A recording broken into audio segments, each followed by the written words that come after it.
Donc, je résume le débat.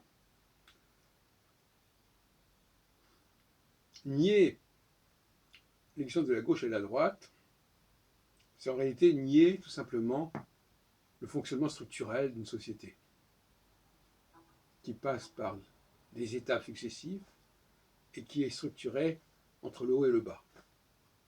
Donc c'est absolument ridicule de nier la gauche et la droite, quelles que soient les formes plus ou moins contestables d'utilisation des mots de gauche et de droite. C'est pas une raison pour jeter le bébé avec l'eau du bain. La gauche et la droite correspondent à des structures fondamentales.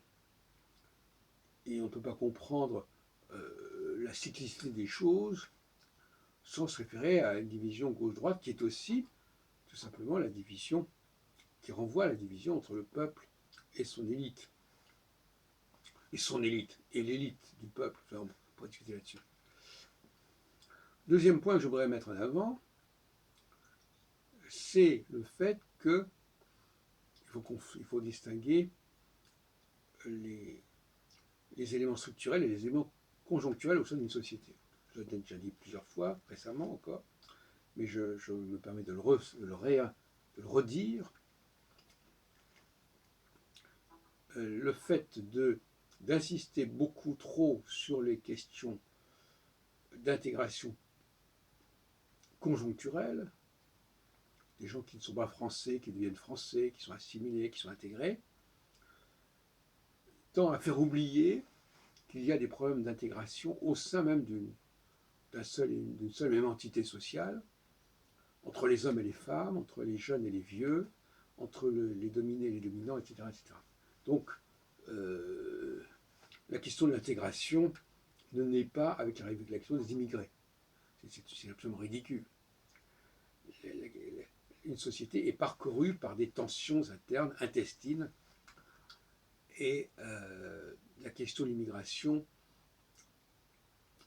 s'intègre parfaitement dans cette problématique interne, au sens où les immigrés qui arrivent sont intégrés et dispatchés et répartis d'après les mêmes schémas structurels.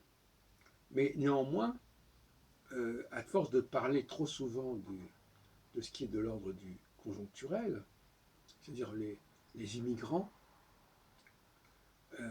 alors qu'il y a en réalité en France même, au sein même des gens qui sont de nationalité française et au sein même des gens qui parlent le français, des différences absolument énormes. Et donc des différences qui sont structurelles, justement. Donc ne vouloir parler que de ce qui est extérieur à l'organisation de la société française, c'est une façon de ne pas vouloir aborder les problèmes de fond. Hein. Et donc finalement c'est cela dont il s'agirait en fait. C'est-à-dire que en mettant l'accent sur les problèmes conjoncturels, d'immigration, etc., on passe à côté des vrais problèmes structurels au sein de toute société d'ailleurs, de toute façon. Toute société est parcourue par des tensions internes et elle ne peut pas les évacuer et ça n'a pas de sens de vouloir les nier. Elles sont là, elles sont incontournables, elles sont essentielles même au fonctionnement d'une société, alors que le fait de dire qu'il y a des immigrants qu'on peut refouler et qu'on peut renvoyer chez eux, ça c'est un problème beaucoup plus conjoncturel et qui n'a absolument pas la même gravité.